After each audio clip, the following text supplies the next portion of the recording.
Okay, right, yeah. Well, hello everyone, and thank you for having me. I want to thank the organizer, Somdatta, and everyone for putting this together. It's been very interesting coming here and seeing the campus and checking everything out, and so thank you for having me. I wanted to start a little by telling you a little bit about my background. It's a little unusual, and I feel like it's very much in the theme of this school. So my undergraduate was actually at a place called Michigan State University, where I worked in computer science, and I became interested in artificial intelligence at the time. Actually, I went in wanting to do virtual reality, right? That's what I wanted to do. But that was 1994, and there really wasn't any technology for virtual reality at that point, like there is today. So there wasn't much research being done in that. So I wound up in artificial intelligence instead. But then, while I was doing that work, I became interested in essentially what I later learned to call complex systems. But at the time, I didn't realize it. I actually did a senior project where I worked with a little problem called Robert Axelrod's Prisoner's Dilemma, where we were trying to solve the prisoner's dilemma. And of course, we could go into a lot more details about that, but essentially I wound up using genetic algorithms and genetic programming, which I think you already had some discussions on, if I remember correctly, to evolve agents to play the prisoner's dilemma, right? And because of that, I was really interested in genetic algorithms, genetic programming, and agent-based modeling, but I didn't realize it was called agent-based modeling at the time. So I wound up going to University of Michigan, which is right down the street, doing a PhD in computer science with a guy named John Holland, who is actually one of the original inventors of the genetic algorithm. While I was there, though, the problem was that John, as great a professor as he was basically retired. And so he had no funding to support students. So I was either going to have to teach in order to make any money as a graduate student, or I was gonna have to find a different project to work on. So I wound up working for a guy named Dan Brown, who is in the School of Natural Resources and the Environment, building agent-based models of suburban sprawl, right? Trying to understand how people choose where to live in the Midwest of the United States, and how policies that communities could put in place would affect those decisions. And so we built one of the first large-scale data-driven models of residential location choice, right? How people choose where to live. And while I was there, I wound up working with a number of great people, one of whom, another person on that project was Scott Page, who does some fantastic work in agent-based modeling, has a great MOOC, if you ever want to check it out, on Coursera called Model Thinker, which you can go and check out for free. It's really kind of a cool little presentation. And then a guy named Rick Riolo, who recently passed away, but was kind of my mentor in the area of really learning how to write good computer models, right? And Rick was a world-famous scientist. He actually published in Science and PNAS and many of these most notable places, but not many people know him because of the fact that he never wanted to become a tenured professor. He stayed a research professor his entire life, so he kind of took a different track.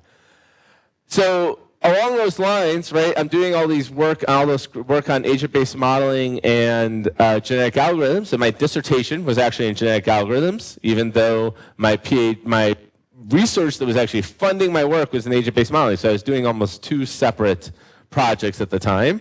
I wound up deciding that really the agent-based modeling stuff was kind of what I was most interested in. And I took a postdoc position at Northwestern University working for a guy named Uri Walensky, who developed the NetLogo software programming language, which is what we're going to talk about today. So I was on the NetLogo program development team for 3 years as a postdoc, and while there, I realized that even though my PhD was in computer science, even though my undergraduate degree was in computer science, and even though all I had done my entire life was in computer science, I wasn't really sure I wanted to be a professor of computer science anymore, right? So I wound up looking around for just about any faculty position that had the word complex systems in the name, or computational modeling, or computational social science, or any of those things.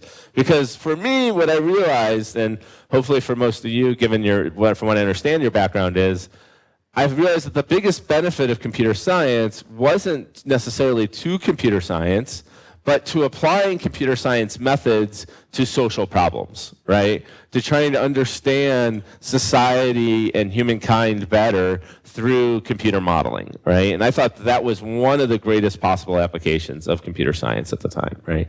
And of course, that was maybe skewed because it was the area I was interested in, but that was what I believed. So as I was doing this postdoc, I really started doing a lot more work along those lines. And when I started applying for professorships, one position that caught my eye was a position at the University of Maryland in the marketing department of all places, which I was not expecting to be an area I would be looking at. But I figured, what the heck, I'll apply. I flew out there, and just thinking, well, I have a number of other interviews lined up. This will just be a trial interview. We'll see how it goes. There's no way they're going to hire me. I'm a computer scientist. Why would they hire me into a marketing department? And at the end of the day of my first day of interviews, the chair of the department said, "We'd like to hire you. Can you come on board?" And I was like, "Well, I need to think about this," because that was not my intention at all. So a couple of weeks later, I eventually decided, heck, why not? Let's give it a shot. I'll take the job. I went and became a professor of marketing. And to me, it still remains a very interesting area to work in. And a lot of my research is in marketing because it's one of the few academic disciplines where you have huge sets of data. So marketing has data about what people buy, what people spend things, what people click on in terms of ads, right? But it also of, right? Trying to understand, how do people decide whether or not they're going to buy a Xbox One versus a PlayStation, right? Like, how do they decide if they're going to drink Coke or Pepsi, right? Like, all these questions of how people make these decisions are driven by individual theories, right? Individual level theories of human behavior. And so for me, marketing is kind of an example of a space where agent-based modeling works really well. It's an area where we have an individual level theory of behavior and we have an aggregate data pattern, right? And what we can do is we can build a model at the individual level and we can aggregate up to that large level. I've since moved on from Maryland. I'm now at NC State University just because of some different job offers and different job opportunities. But I really do fundamentally believe that agent-based modeling is a powerful tool for helping us to understand social systems. But part of the reason I'm telling you this long story is also to show you that, I know I've talked to a few students over the last day. I know that people feel like there's a lot of resistance to interdisciplinary studies, right? And to trying to find positions that are interdisciplinary. And I think, if anything, I'm a great example of how you can actually make a success of this, right? You can go forward and just keep working, keep putting your nose to the grindstone, and eventually wind up in a place that appreciates you, like I think NC State does me, for not the work you do in any particular area, but the fact that you do work that spans many, many different areas, right?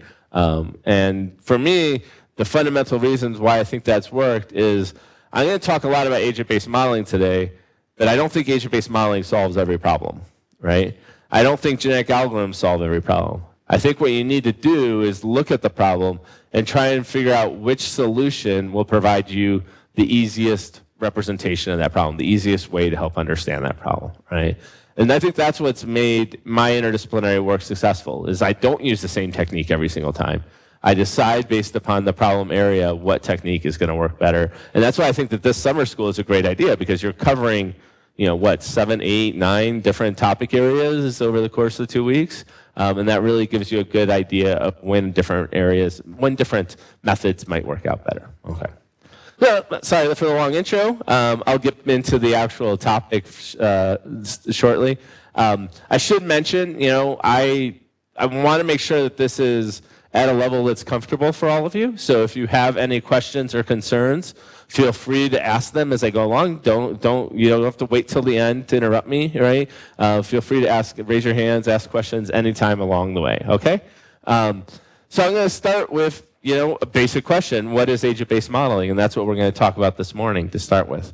But before I get to computers and models, I want to talk about birds.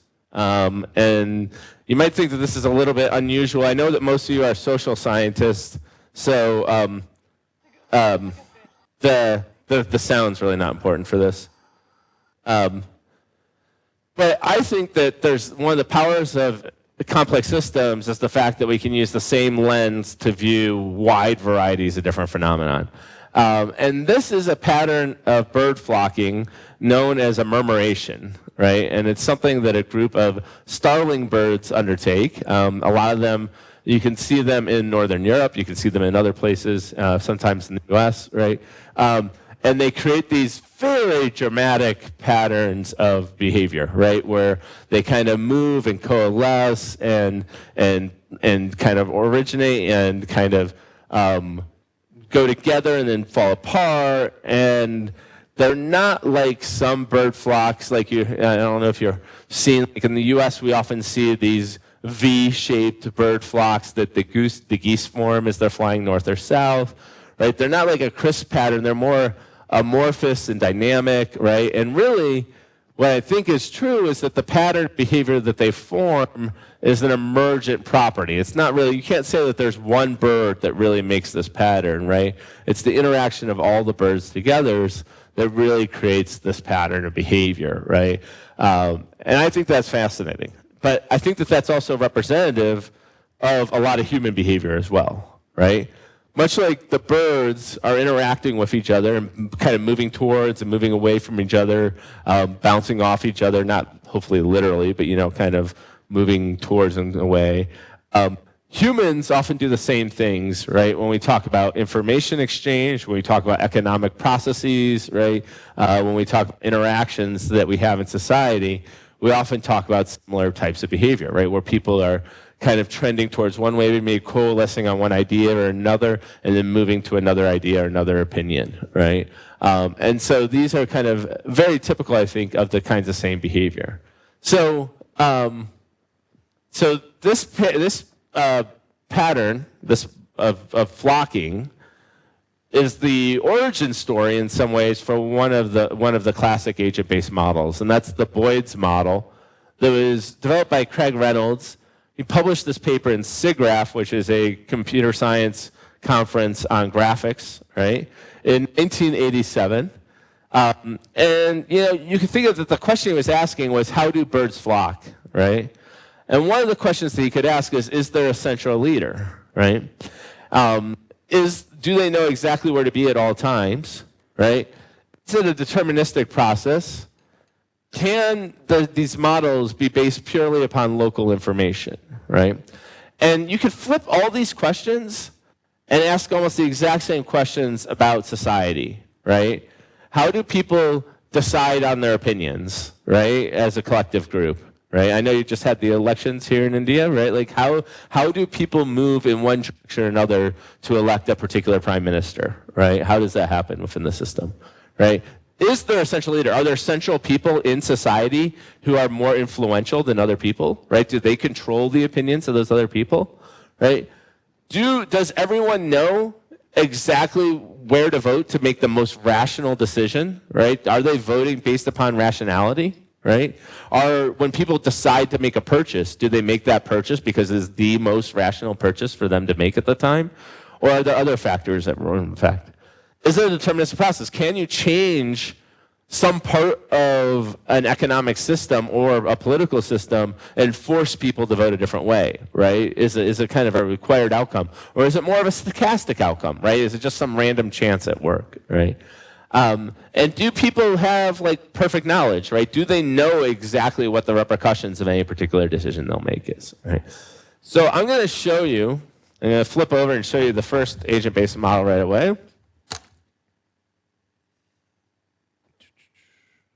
Should have had this loaded up ahead of time. Sorry about that. Won't take very long.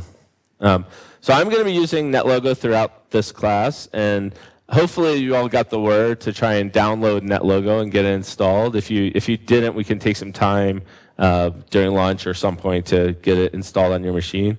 On these networks, if everyone tries to download it right now, it will slow the whole world down quite a bit, right? It will slow down the net downloads quite a bit.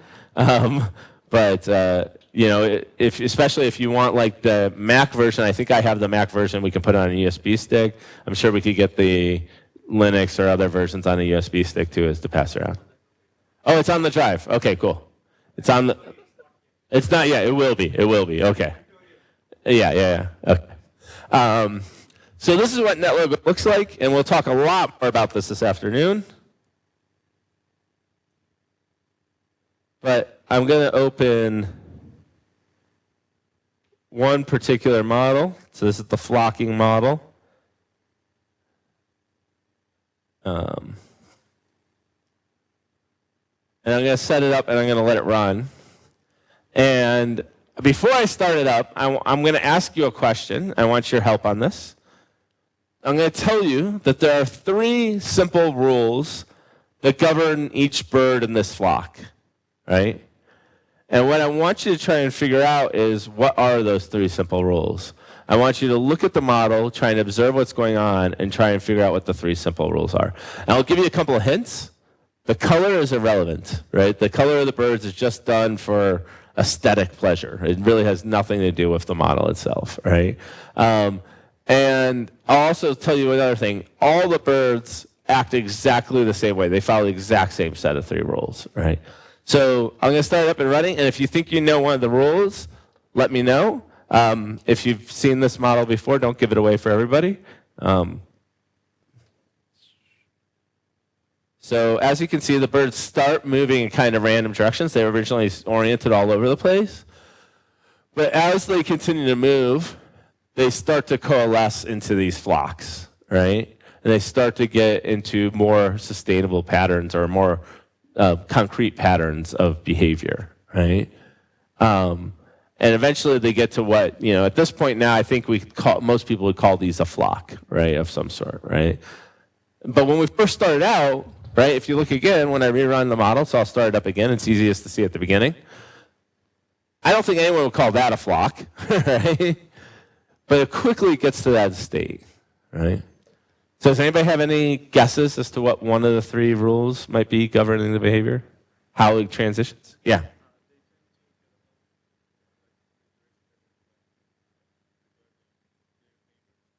Yeah. Wow, that was a very concrete answer. You haven't seen this before, have you? Okay. So yes, they tend to. One of the rules is called the alignment rule, which basically says that they do tend to all face in the same direction over time. It is based not upon their overall, like the whole world. It's only based upon information from their neighbors. So they're all kind of heading in the same direction at the same time. Now, if that rule were the only rule, right, you would not see these flocks still, right? Because first of all, they would be spread out, right? There's nothing keeping them together, right? And they might run over each other all the time, right? So can you think of other rules that might be affecting their behavior? Yeah.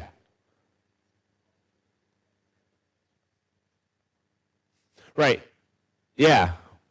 So it actually doesn't say that they should be some distance from one each other, but it does say that if they're going to collide, they should turn away from each other, essentially, right?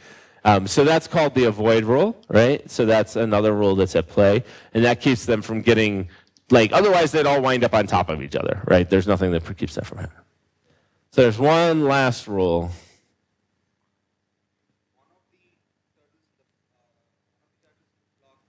Yeah. Everyone else should turn. So that's kind of similar to the align rule. It's very similar. And actually, they don't turn independently of each other, right? They only turn based upon the effect of one of the other decisions. So it could be that one of them is trying to avoid colliding, and that could pull one along with it, right? But there's nothing in this model that has them turning randomly, for instance, at all, right? Any other ideas what the third rule might be? Yeah, perfect. So there is something called the cohere rule, right? Which basically says, and there's no definition of a flock, right? It's just based upon their local neighbors. So they don't know what a flock is, except for the fact that they can see 10 birds around them, right? In fact, it's not 10 birds around them, it's birds within, 100 feet or whatever you want to think of it as, right? And so, yeah, those are the three simple rules. And in fact, if I hadn't left it up here, they're right here: align, cohere, and separate, right? And align says everyone should be moving in the same direction. Cohere says that they should all move towards each other, and separate says if they're going to collide, they should move apart. Right? And the way you can think of it is that the birds are sitting there, right? So I got a random bird. He looks around, sees his neighbors. He kind of figures out what direction they're all heading in, and he starts heading in that direction. But he also doesn't want to be like the straggler out in the pack. So if the center of mass of the local birds is over this direction, he'll move a little bit more that direction, right? He'll still keep aligning with the heading they're heading, but he'll take another turn in that direction, right? And if it's over there, he'll turn a little bit that way instead, right? And so align and cohere kind of keep the flocks together, and then separate keeps them from becoming one big clump, right? And one of the beauties of agent-based modeling is that I can ask the question, hypothetically, what if they didn't have one of these rules, right? So what if they didn't have the align rule, for instance, right? And I can run the model without the align rule, and I can speed it up a little bit. And as you can see, that doesn't look like a flock at all, right, without the align rule on, right? Because they're trying to move in towards each other and get closer to each other, but because they never keep heading in the same direction, they always keep crossing over each other, right? And so that doesn't give you a flock at all. So I can turn off the align. I can turn the align rule back on, and I can turn off the cohere rule, and I can run it again. I can see what happens if I turn off the cohere rule. Well, if I turn off the cohere rule, I still kind of get flocks, but they're these big kind of amorphous flocks, right? That don't really concentrate, and just everyone starts heading in the same direction, but really they don't really look like what we call like a flock, right? They're just kind of all aligning their heading in some way or another, right? And then I can try turning off the separate rule.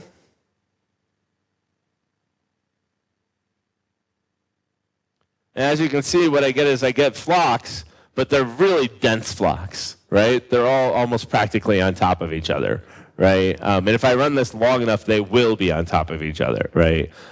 So it doesn't really get. So you really do need, in order to qualitatively, get the same results as what we expect for real birds, you need all three of these rules to get those effects, right? Any questions about that before I move on? By the way, this model is somewhat famous. It actually won an Academy Award. So if you ever saw, I think it's the second Batman movie with the Penguin from not the most recent trilogy, but back in the 90s, right? They used this same model to model, at one point there's a scene where a bunch of bats come flying over the city toward the Penguin, right? And they use this model to represent the behavior of those bats flying over the city. So Craig Reynolds, I believe he was actually named as one of the people who got part of that award as well. So it's a kind of a famous model from that respect. Yeah.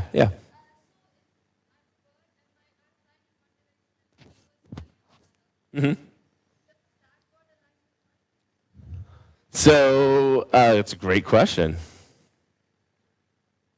Let me see if I can show you an example. We'll speed it up a little bit. So what it really does, right, is each bird looks at all the birds it sees around it, and it kind of averages the behavior of all those birds. So if there is one bird, like this bird coming down here from the left, you'll see she kind of winds up tailing into that flock. But she doesn't really change the effect of the flock at all, right? It doesn't change that flock at all, right? And that's because there's one bird, and here's another one. See this one lone one coming across?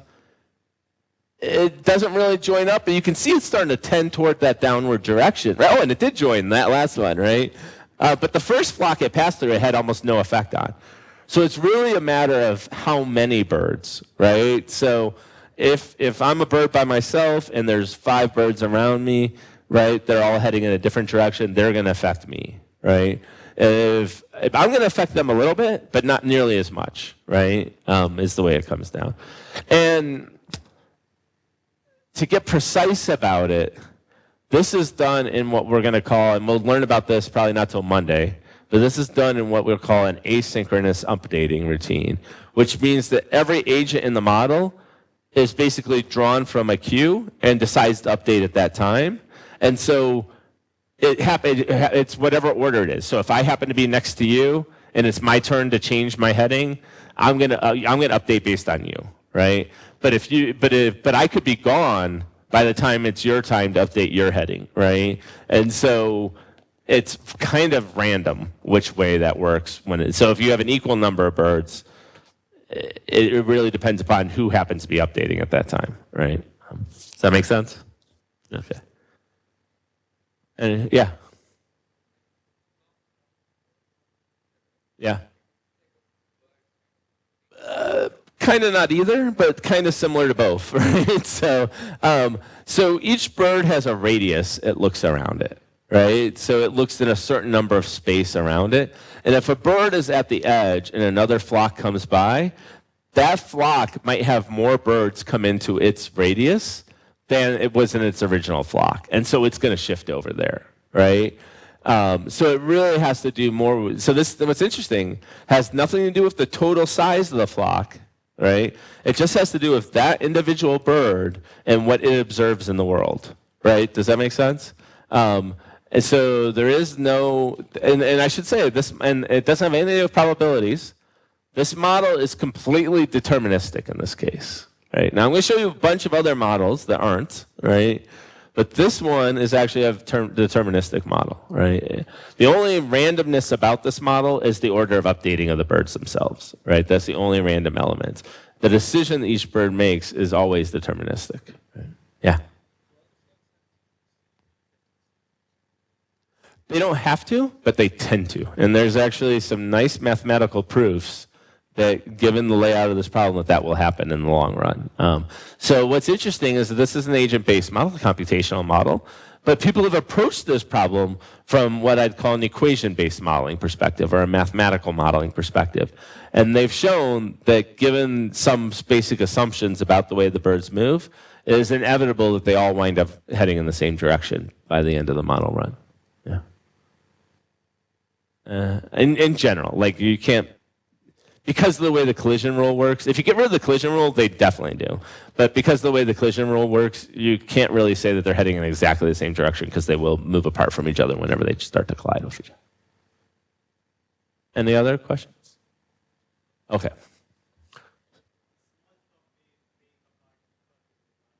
Yeah.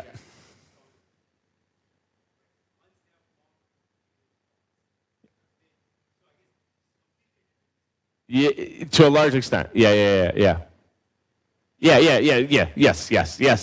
It is completely deterministic. I don't want. Yeah. It should be. So the reason why I'm hedging a little bit is there could be some interim dynamics until the final state that result in things not happen. So early on, for instance, you could have a very large flock and a small flock flies through that flock and pulls off a bunch of the other ones, right? So you can have a large flock that disintegrates. It's highly unlikely, and it would probably only happen in the beginning of the system, right? The transitionary state of the system, if you will, right? That's the phrase I was looking for, right? So that's why. Sorry, that was why I was a little. Once the flocks form like this. Well, even this one's still got one that's heading in kind of the wrong direction. But once they all start heading in the same direction, once you get to that state, yeah, there's nothing that disrupts it, really. I guess you could have some weird cascading set of collisions that cause something weird to happen, but that I've not seen it happen. And that's why I was saying also, like if you turn off the collision rule, then you're 100% true. It's the collision rule causes some issues at times.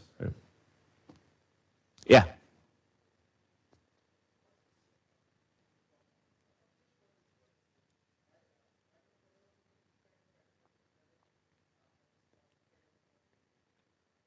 So, sorry, what's the use of this model? For the bird. Oh, for the bird. Yeah. So why would the birds follow these rules? That's a good question. They're actually, I don't know if I can answer it in birds, but the same model it might work in birds too, actually, now that I think about it. But people have used this model for fish, for schooling fish. So when fish move around. And it turns out that this model is very good for protection from predators, right? That this system of behavior, because what it does is it allows them to appear like a big group, like they appear bigger than they are. And then when a shark approaches, they have these simple rules that kind of allow them to move away and then reform right away, right? And so it keeps them together, but in a dynamic flowing sense that doesn't require anyone. You don't have to have one fish going, hey, there's a shark, right? And then like running away. They instead can kind of almost transmit the information by their movements through the system, right? And so you can imagine that if like a hawk, right, was like dive bombing a bunch of little birds, right, this kind of pattern would allow all the birds to move, and the birds at the outer part of the flock don't have to know that there's a hawk there. They just have to know that everyone's moving suddenly in that direction, and they're going to move away from it, right? So I would argue, that basically these kind of emergent rules, these rules that don't rely on global information, are more robust to disturbances in the system, right, than a system which relies upon some sort of coordination or something like that. Does that answer your question a little bit? It's a good question, and I honestly, it's funny. This model was originally built just to try and say, like, how can we do this? And now people have gone back and said, oh, now that we have this model, right? Why do exactly the question you're asking? Why do people actually build this? And they've done things like validate it, right? Like they've gone and they've figured out like what the parameters would be to best get the representations of real flocks out there. But I'm not super familiar with that literature. That you're starting to strain my knowledge of this space a little. Yeah. Yeah. So this actually, there's a lot of evidence that in a lot of human organizations, right, having local responses can make you more robust to certain things. But it also prevents efficiency at times, right? Like, so there's a trade-off to be had there, right? We can talk about that more as we go forward with other amounts. Yeah.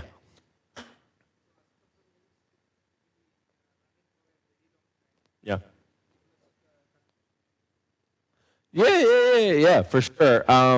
What you're talking about almost gets more to what we'll call preferential attachment, right? Which is this idea that the probability of a person joining any particular group is equivalent, is related to the number of people that are in that group, right? For various reasons, right? And it turns out that a lot of human behavior actually follows that kind of pattern of behavior. And this model, even though this is not what I would call strictly a preferential attachment model, it has some of the same dynamics of preferential attachment, right? So, yeah, we'll get into some more specific examples, I think, that will get you closer to that later on. So what was it? Psychology. Yes. So yes. I don't know. There are people who it depends on what you mean by that. Can you place psychology into the birds and have the birds take actions that are psychologically motivated? Yeah. So have a bunch of humans and place the rules of behavior in the humans. Yeah, you can definitely do that. In fact, I kind of alluded to that when I gave my introductory remarks, right? That one of the reasons I love agent-based modeling is that we can take like consumer behavior, place theories of consumer behavior in the agents, and then see if they match real patterns of shopping that we see in the real world, right? So yeah, it's very applicable. We'll talk in more detail about where this works well and where it doesn't.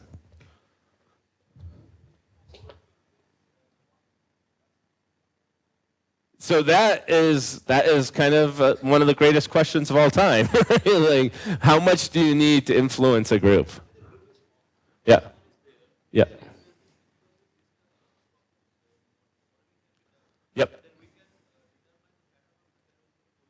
Yeah, yep, yep, yeah. And in fact, I work with a group of researchers at NC State University called the Laboratory for Analytical Sciences, and they exactly are looking at using these kind of models to understanding terrorism and radicalization. So that's very much an appropriate space. Yeah. Okay. So here, just to reiterate the three rules that we talked about: cohere, align, avoid. Cohere, move toward the center of your flock mates. Align, move in the same direction as your flock mates. Avoid, do not get too close to any of your flock mates, right? And that's the simple rules of behavior. I do want to mention, I'll be using NetLogo. I also will be using R a little bit in this class, but you don't have to have R installed or anything like that. I'm just going to demo it. But if you're interested, right, you can always I put the link up there just so it's available. That'll probably be very much towards the end of this class, and we probably won't have a whole lot of time to talk about it. But I did want to mention it because I probably will use it at some point in this class. I use R to analyze the results of my agent-based models. So I use agent-based models, I run them, I get a bunch of data out them, and I essentially treat those models as experiments, and I use R to analyze those experiments, right, is basically what I do. So I put those links up there just in case, and quick mention that if you get a chance and sometime over the next couple of days, there is a great tutorial up on the NetLogo documentation page that actually will help you get up to speed on NetLogo. And R, there's a ton of tutorials out there. I particularly like Johns Hopkins University has a nice one up on Coursera for R. This is the book that I'm going to base a lot of my comments on, and from what I understand, it's actually fairly expensive here for some reason, so it's much cheaper in the U.S. So, if you have any, there's also a website associated with that book. And if you have any questions or comments about that, I'm happy to talk about that. You can get it in ebook format as well as in your traditional hardcover format as well, or softcover format. So before I get into talking too much about what is an agent-based model, I want to talk about what is a model, right? And the reason why, and you all might think, oh, I know what a model is, right? But I feel like it's very useful to kind of bring us back to the beginning. Because inevitably what happens when I start talking about agent-based models is someone says, oh, well, can we throw this behavior in there? Can we throw that behavior in there? Can we throw this behavior in there, right? And the model suddenly becomes way more complicated than it should be, right? And maybe unnecessarily so. And one of my big arguments is that the models, and this is not my argument, in fact, this is Albert Einstein's argument, is that models should be as simple as possible, but no simpler, right? That they really need to be the simplest possible models to capture the phenomenon you're interested in understanding. So let's talk about what makes a model. So let's imagine we want to build a model of the Earth, right?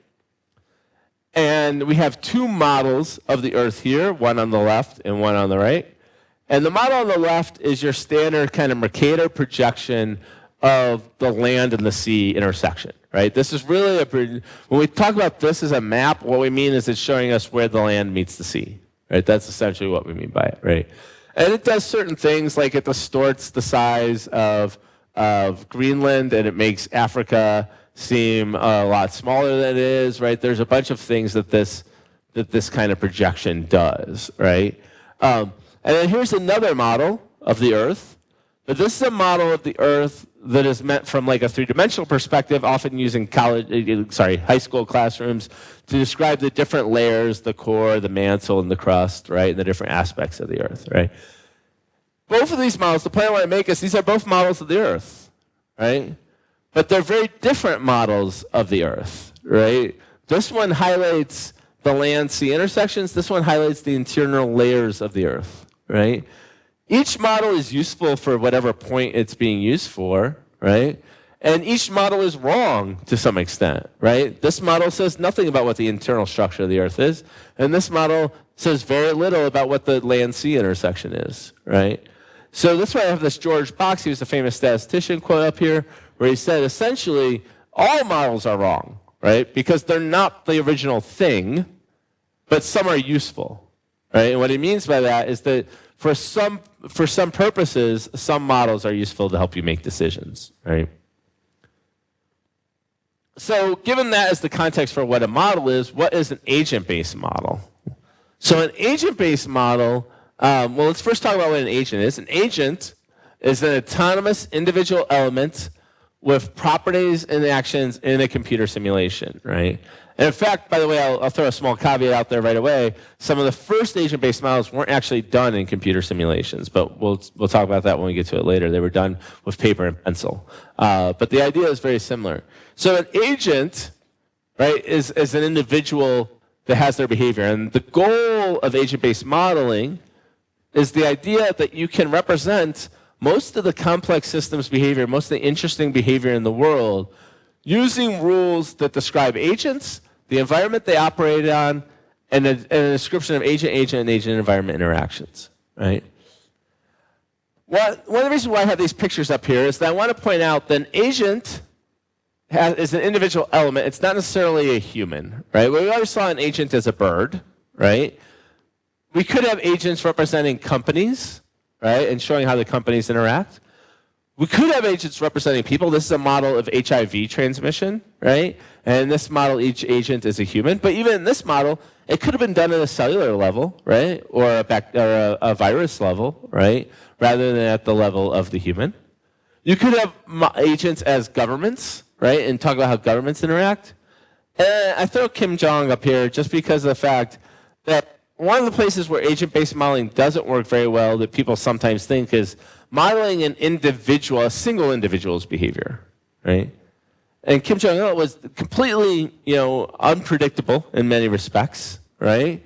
And so trying to model his behavior using agent-based modeling is probably fruitless, right? There's a lot of other types of systems that are probably more easily amenable to that kind of modeling. Things like ethnography, things like in-depth political discussion, right? Like other approaches of modeling besides agent-based models.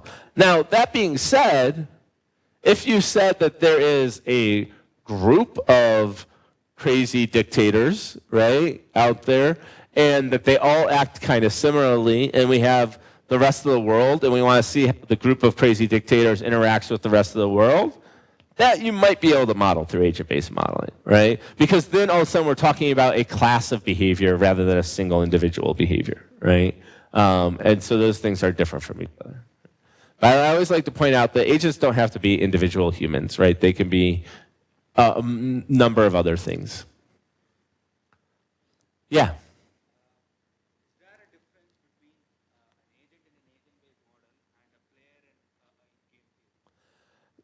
So that's interesting. I actually recently saw a tweet that basically said game theory is just agent-based modeling done by hand, right? And it's kind of a relevant point. It's kind of funny, but it kind of makes sense to some extent.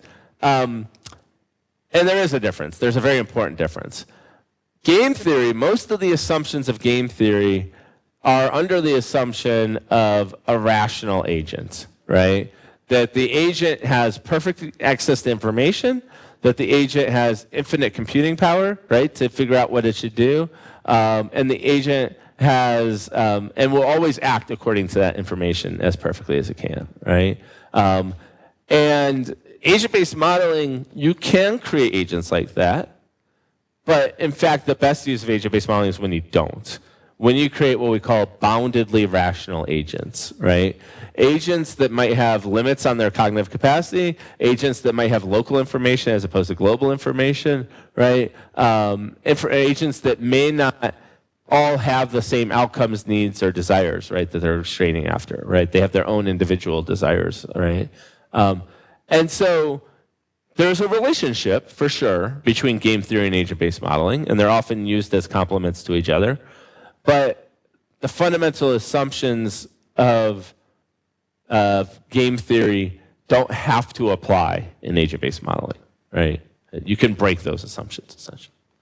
In fact, my very first published journal paper was actually a paper where we built a game theory model of the effect of greenbelt development. Greenbelts are these ideas that you could wrap a city with a parkland and kind of control the growth of that city a little bit, prevent it from sprawling too much. And we took a game theory model and we built that. But the problem with the game theory model was there's a bunch of assumptions we had to make.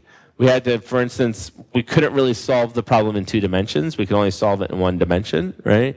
We couldn't really solve the problem for heterogeneous agent beliefs, right? Like maybe some people want to live closer to the city than other people, right? And so we took that same model. We've reproduced the same results that the game theory model gave us in the agent-based model, and then we broke the assumptions. We said, what if there's a heterogeneity of how close people want to live to the center of the city? What if there's what if there's 2 dimensions, obviously, as the real world is, right? What if the quality of life is different in different parts of this world, right? And so we were able to do it in that way. And especially if you're trying to publish in journals that are resistant to agent-based modeling, I find that's often a good solution, is give them something they know already, and then say, well, here's an agent-based model that reproduces that thing you know already. Now I'm going to go off and explore some interesting spaces I couldn't do with the thing you know already, right? Okay.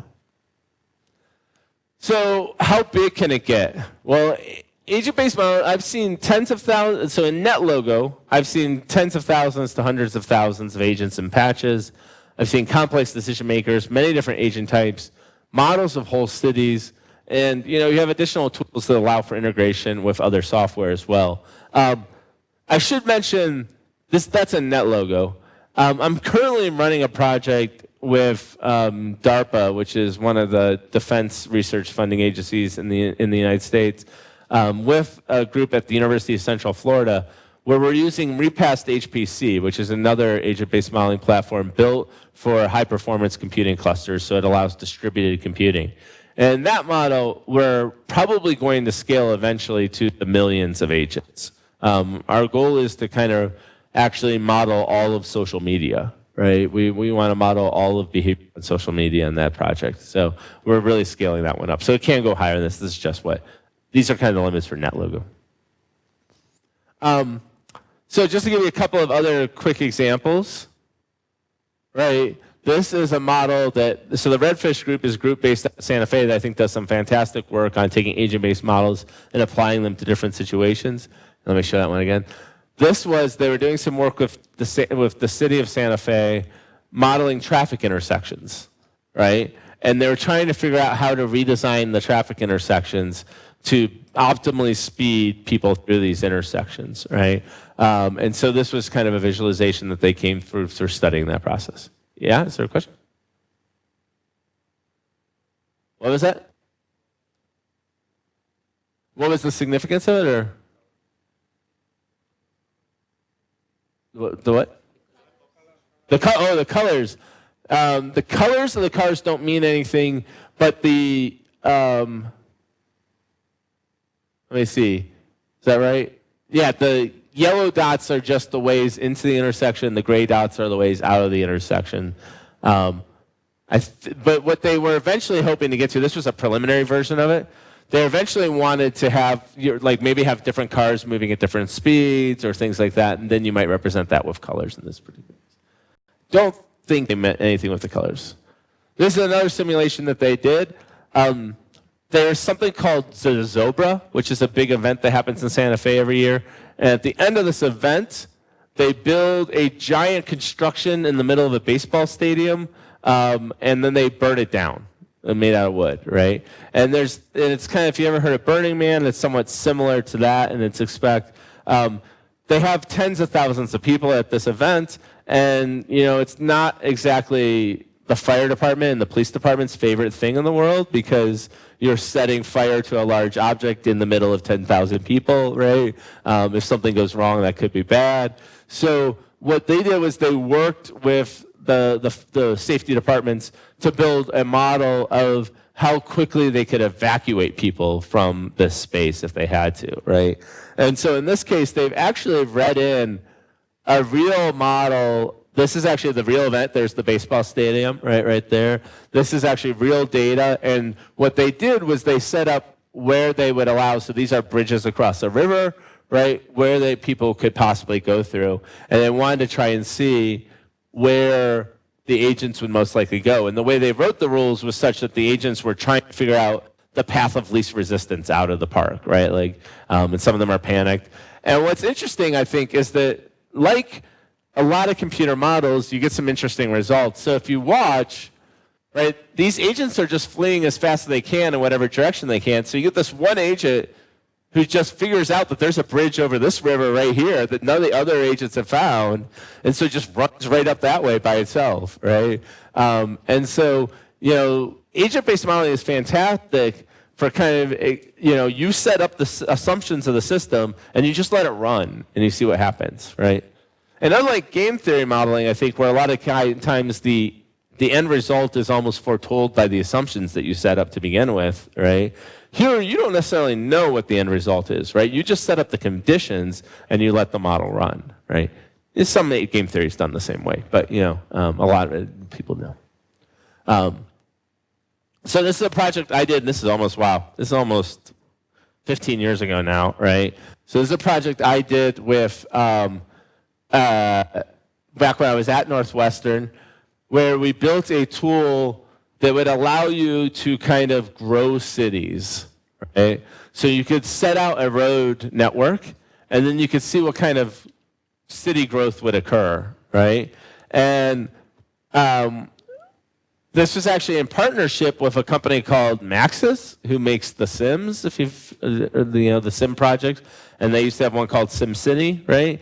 And so what they were trying to do was try to figure out, is there a procedural way that we can set this up so that we can get more realistic looking cities out of our models, right? And so we built a system that would let them do that. I also worked with a graduate student named Yandin Liu, who did her dissertation, her PhD in 2009. And what she was interested in was policy analysis, right? How can we understand what effect different policies will have on people's decision-making processes? And in particular, Yandin was interested in, can we move people away from car-dependent societies to a public transit-dependent society, right? And what would be the best policy to do that? And so she built a model of the area surrounding Chicago, what's called the six-county area, the 6 counties that Chicago touches, right, essentially. And she built a model specifically based upon, she had this great data set of how people, of what form of transportation people use to go to work every day, right?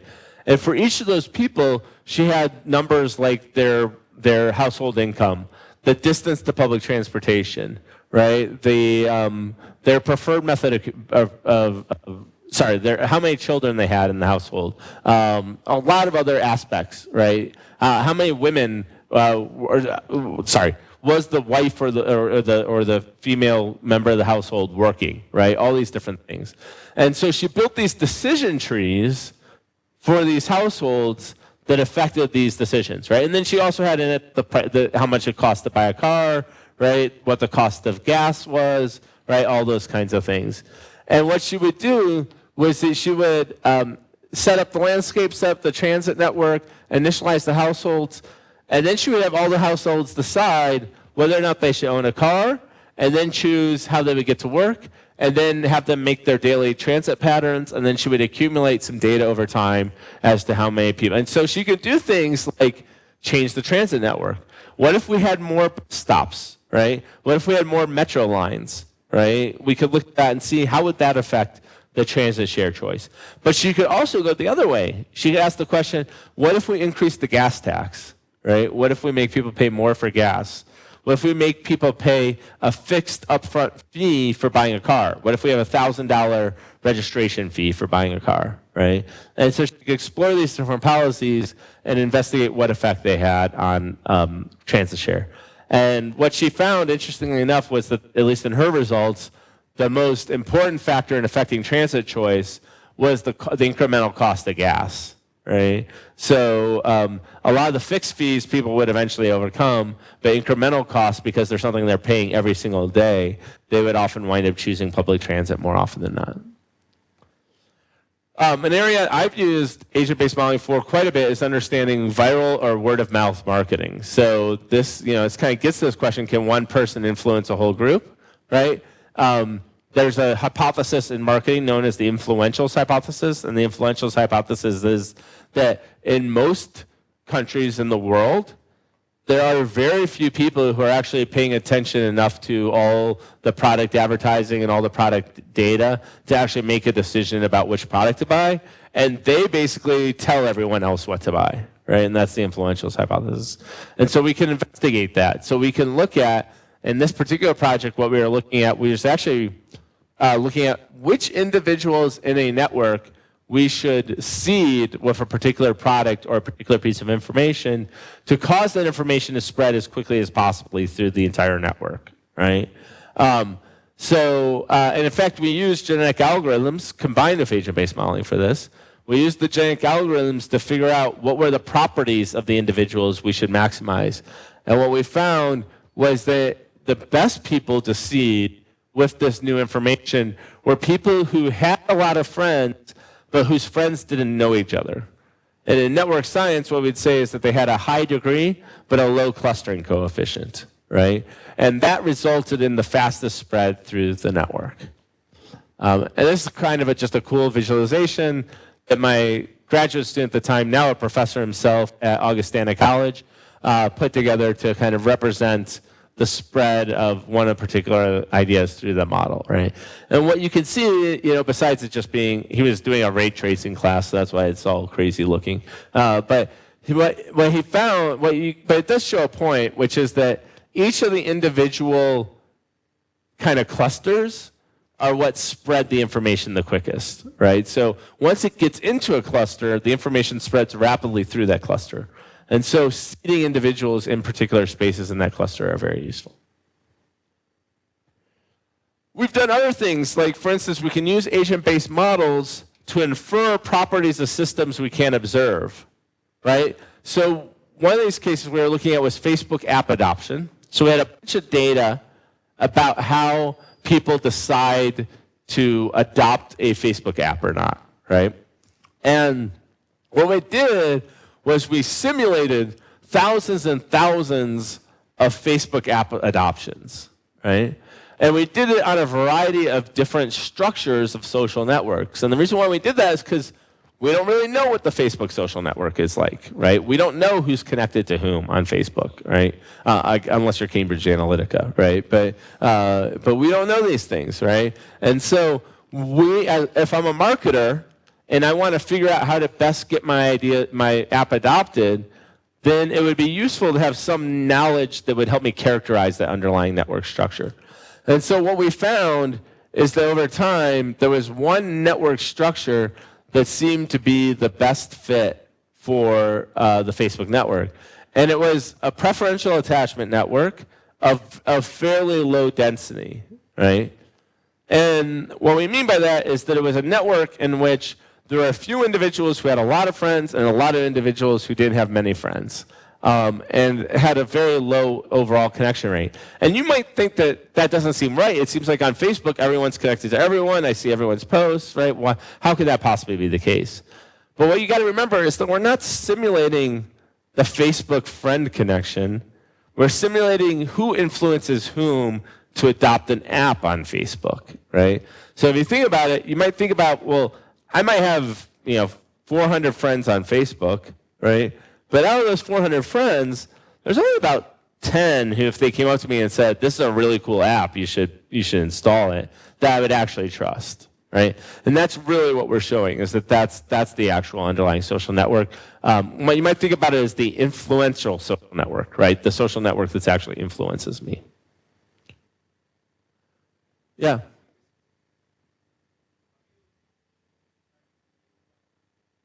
That was the hardest time publishing this paper, honestly. And so what we eventually did was we said, we can't say that this is really the underlying social network structure, right? We have no way to validate that because we don't know what it is, right? But what we can say is that if you assume the social network structure is like this, you do a better job at predicting what future app adoptions will look like than if you assume other social network structures, right? So we can't make a causal claim, but we can make a prediction claim, right? And that's the best validation we can possibly do. Yep. Yep. Yeah, we do a holdout and test kind of approach, right? I should say that there have been some other publicly revealed data sets about Facebook, and our results are validated against them, right? So, for instance, Harvard did this thing where for one dorm, they got permission to track everybody's Facebook friendship network in that dorm, right, for 4 years, right, while they were at Harvard. And so they were able to track this, and our results kind of validate fairly well against the social network. They anonymize the data. Though, on the other hand, it's one dorm. You should know everyone. That it should be easy to de-anonymize it, right? But we don't go that far. Yeah. Yeah, that's true. That's probably not very representative. That's definitely the case. Yeah.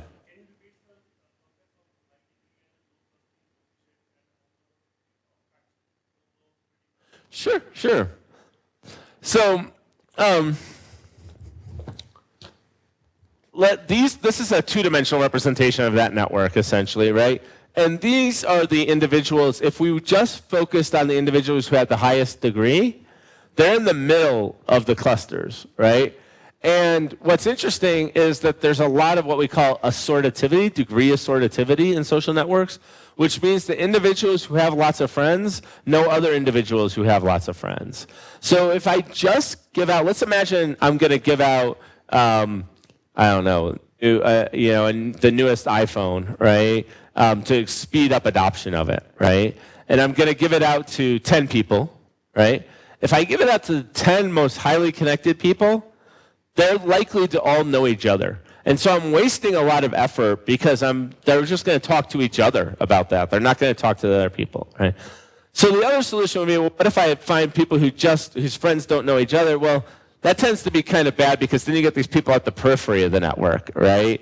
Because none of their friends know each other because they only have one or two friends, right? So that solution doesn't work really well. On the other hand, if you do a kind of mix of these two solutions, right? And I say, and the way you can do this is you could rank everybody from the most connected to the least connected and from the lowest clustering coefficient to the highest clustering coefficient. And I could just take a 70% weight on the first number and a 30% weight on the second number and re-rank everybody, right? And if I do that, what I get is I get these individuals. And you can see a lot of them are in the middle of this big cluster here, but they're also spread out throughout the other clusters. And in fact, those individuals there are not the same as these individuals here. They're more spread out, right? They're more distant from each other, right? And so it kind of so what it does is it has two effects by combining these numbers. One is it stops the duplication of effort, right? If I spend a lot of effort on a group of individuals who are highly connected, they're going to just keep talking to each other all the time, right? So it stops that effect because now I'm spreading out more. But it also has the effect that I'm maximizing how different the friendship network is, right? Because I'm saying low clustering coefficient, which means that these people are not likely to be talking to the same people again. Does that make sense?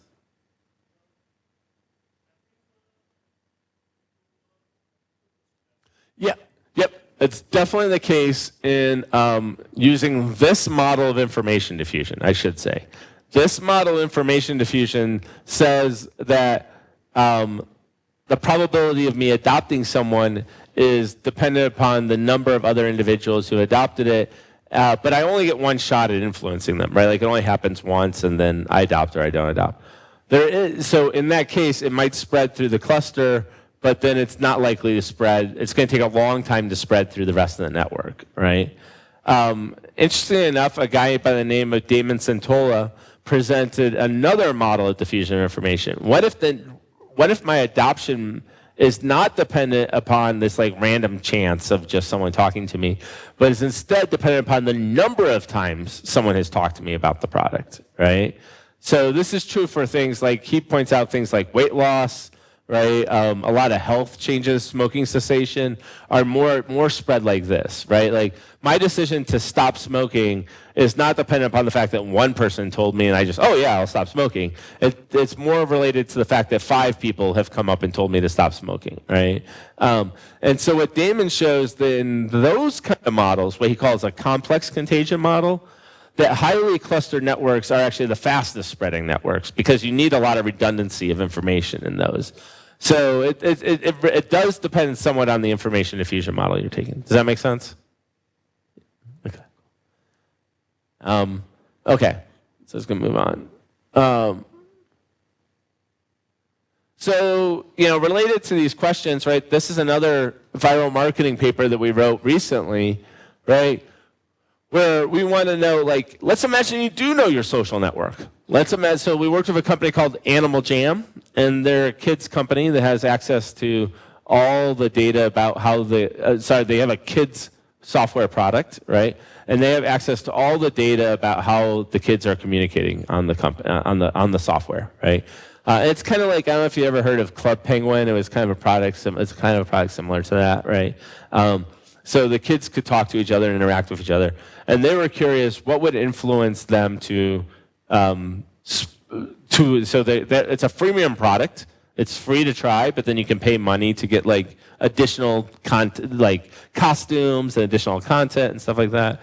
And so the question was, who should we target with incentives in that network to maximize the adoption of the premium product, right? And so we built an agent-based model for them that represented the entire social network.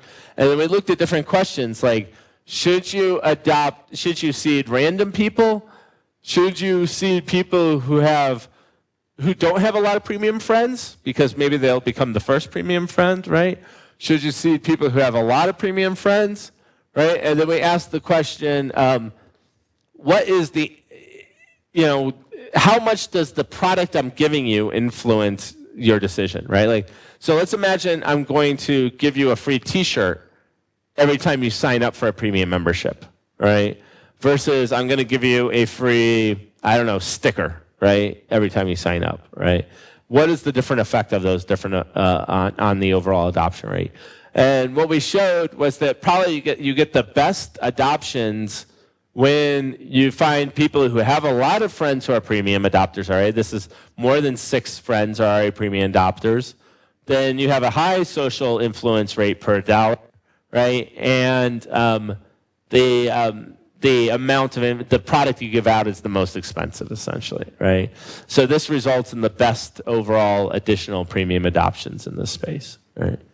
And here's just a simulation of people deciding to adopt or not adopt, right? Again, based upon these premium membership type possibilities.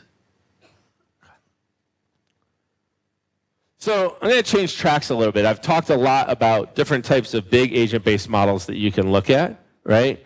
But I want to define, since this is kind of a definitional area, and I know you guys have been talking a lot about complex systems in the summer school, but I want to give you my personal perspective on complex systems, just to see if it's different, whatever, so you know what I'm saying when I understand that.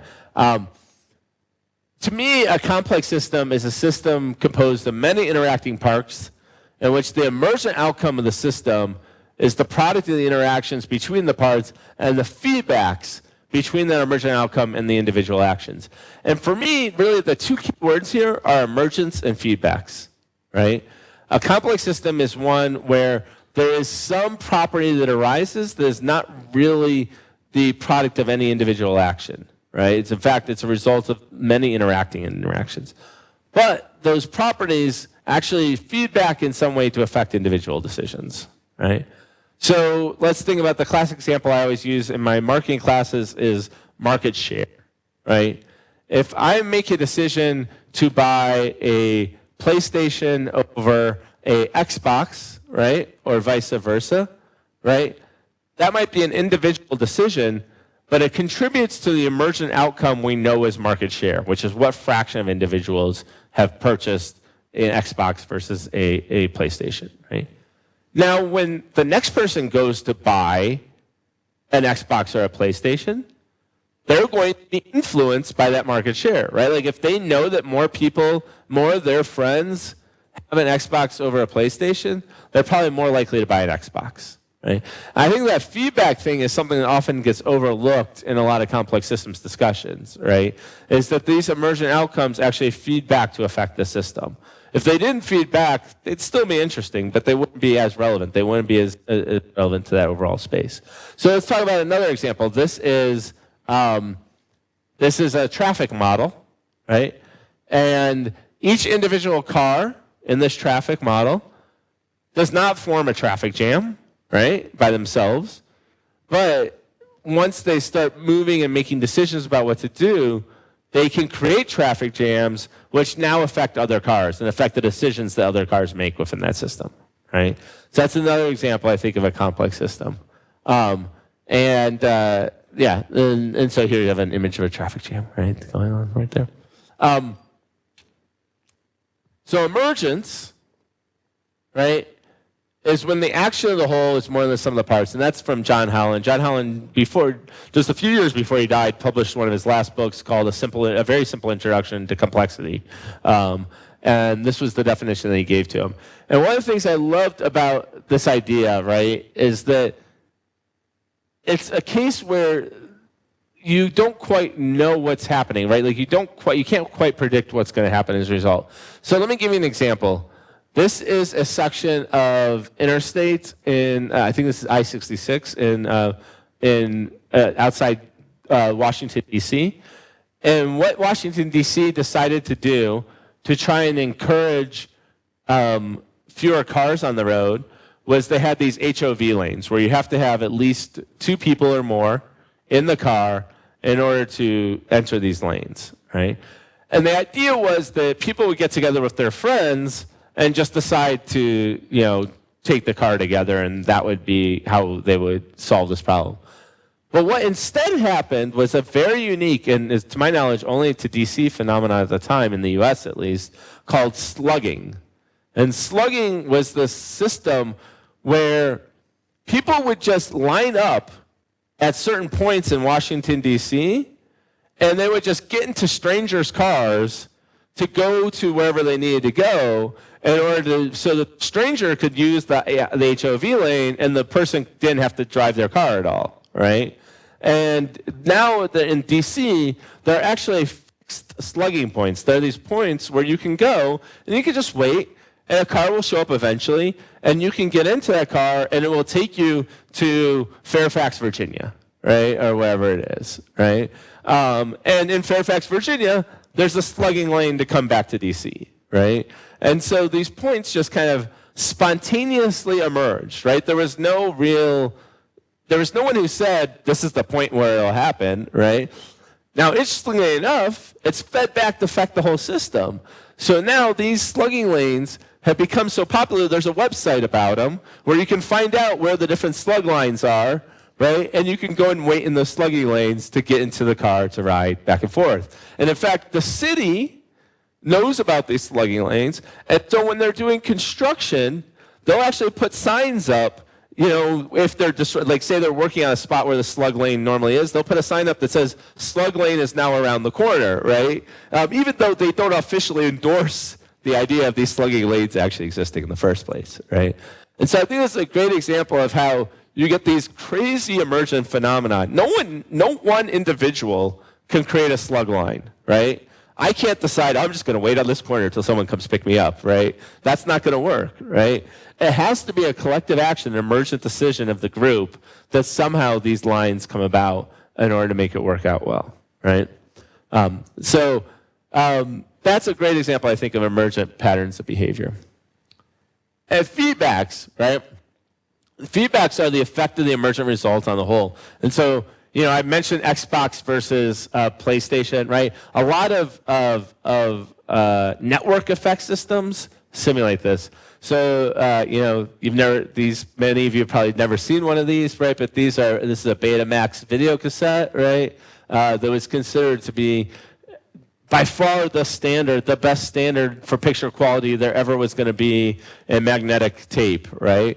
But somehow VHS, which was the other standard for videotapes, beat Betamax out, right?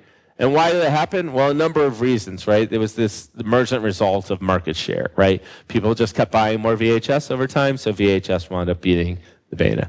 Another example, of course, probably one you've heard before, is the QWERTY keyboard versus the Dvorak keyboard, right?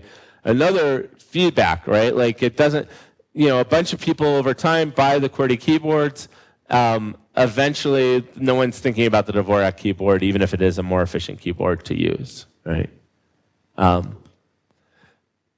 So how do you go about understanding these complex systems? Well, this is why I bring it back to agent-based modeling and why I've kind of taken this detour, right? Complex systems are, by their very nature, complex. They're difficult to understand, right? The emergent processes that are going about them. But the true hallmark of most complex systems is they're actually governed by very, very simple rules, right? If you think back to the slugging lines, that's a very complex system, but essentially it's governed by one rule. You have to have two people in a car, right? Like that's the rule that governs its behavior that creates that whole system, right? And so agent-based modeling and complex systems analysis can provide you with a flight simulator, right? So a flight simulator or a driving simulator or any kind of simulator you see on a car, or see on a computer, does not 100% accurately represent the real world effect, right? If I go and play Gran Turismo, whatever it's up to now, as many times as I want, I still don't really know how to drive the Nürburgring at 200 miles an hour, right? But I have an idea of kind of how to do that, right? I have a rough idea of what that experience would be like. If I were to, simulate flying a Boeing 747 on my computer, I don't really know what it's like to sit in the cockpit of flying a Boeing 747. I can't predict everything that's going on, but I get a general idea, right? And I think agent-based modeling provides us with that for complex systems. They provide us with a general idea of how a system is going to respond. They're not going to be perfectly predictive, right? But they're going to be representative of the system that we're looking at. So these are often, both John Holland and John Sturman, who worked a lot on system dynamics modeling, have claimed agent-based modeling simulation are a great way to be policy flight simulators, to take economic policies, social policies, put them in place, and see what the results might occur. A couple other terms I'm going to talk about throughout the course, and so I just want to mention briefly. Another example is leverage points, right? Leverage points are places where the complex system can be shifted from one regime to another. And those are related to tipping points, right? Tipping points are places where a small change in input can dramatically affect the outcome. And this results in, this is actually kind of a quote from Scott Page. He would say that complex systems analysis can often tell you the most when it tells you the least. And what he meant by that was that if I run a model again, and no matter what I do, I get the same results, it means that that system is kind of open for small shifts that might change those results, right? So, if I run a forest fire model at the same density of forest all the time, and it always burns down roughly the same amount of wood, what would happen if I cut a line through it, right? It might give me enough power to leverage that system into a new regime, right? The example he often talked about was in some of our early work on suburban sprawl.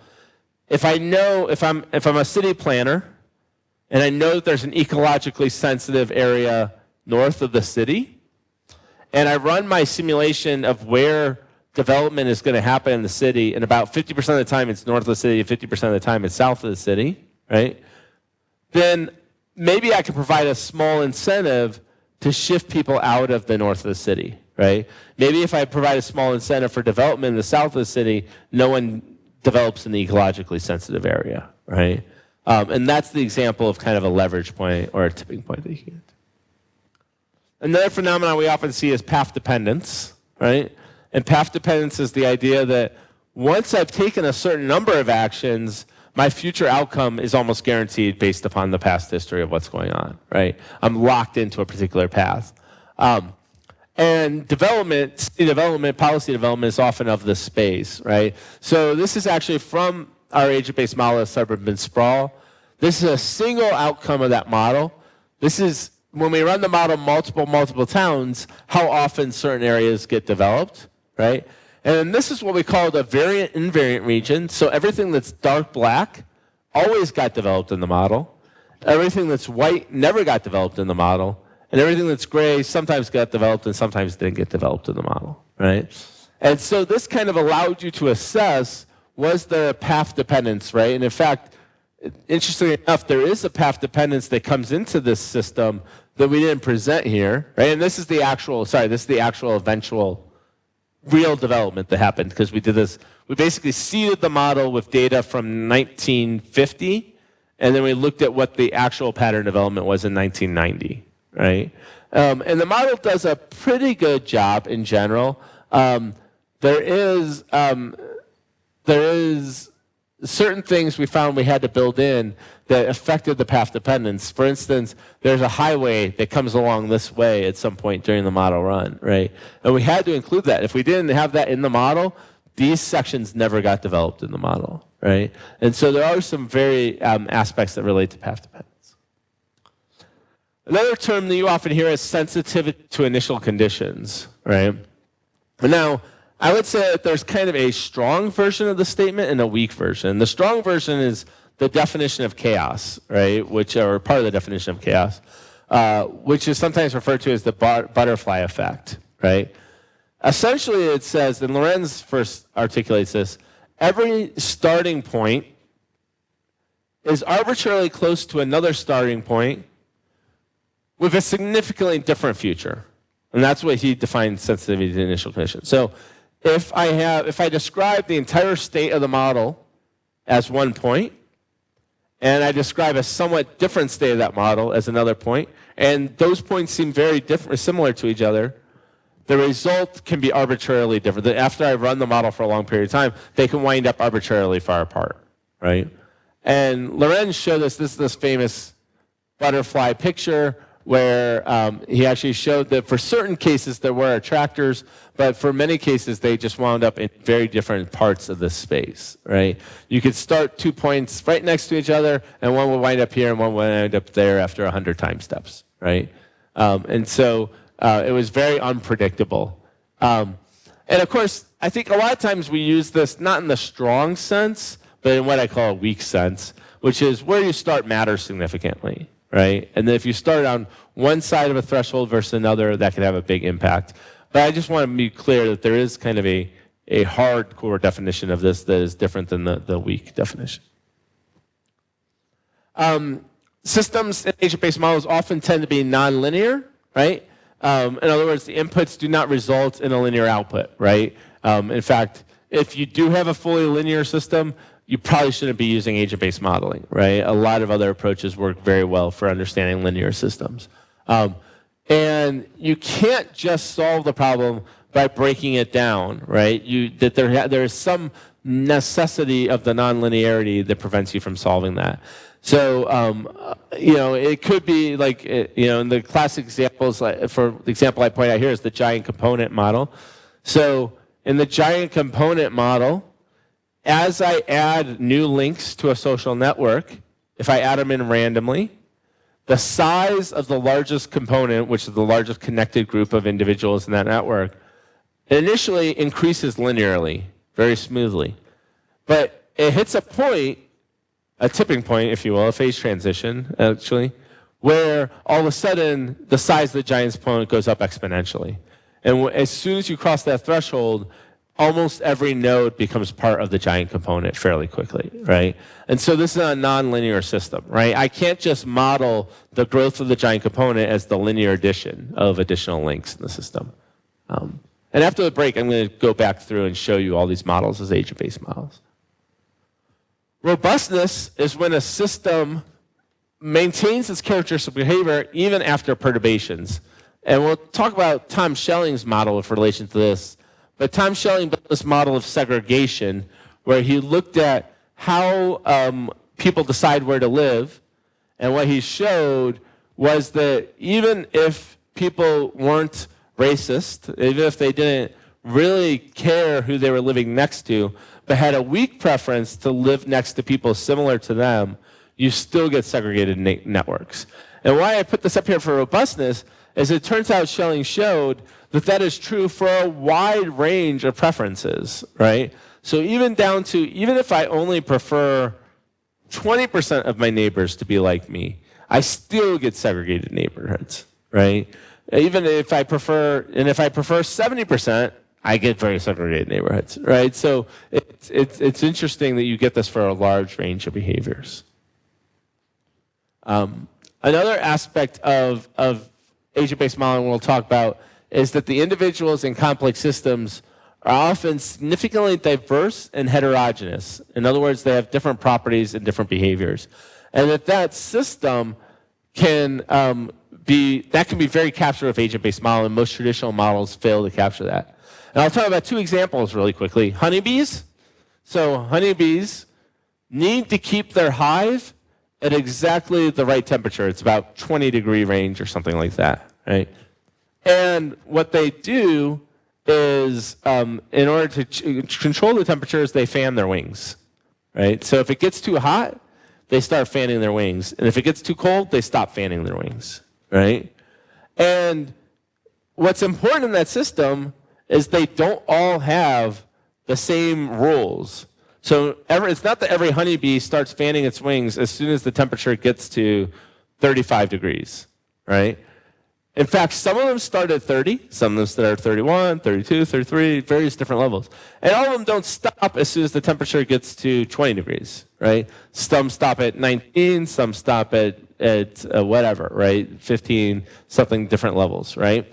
And the reason why that is because if it were these hard numbers, if you can imagine, if all the honeybees start fanning their wings as soon as it gets to 35 degrees, right? All of a sudden, the whole system would just plummet, right, in temperature, right? And it would go down, and then it'll stop fanning, it'd go up, and it'd go down, and it'd go up, and it'd go back and forth, right, like that. Having heterogeneity built into the system, you get a soft control, right? It just slowly goes up and down, right? And it gets much more control over the system. Another great example is standing ovations, right? This is a classic example that Scott Page loves to talk about because it's a good model for a lot of other systems. If you're in a concert and you're listening to performance, how do you decide whether to stand or not, right? To applaud everyone else? Well, the way Scott models that is that imagine that there's some threshold of quality it has to be above, but then if you're below that threshold, but like 5 other people are standing, you'll still stand, right?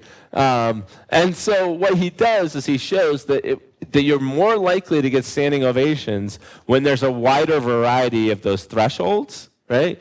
Because all of a sudden the social influence factor is going to kick in and cause more people to stand, right, in the system.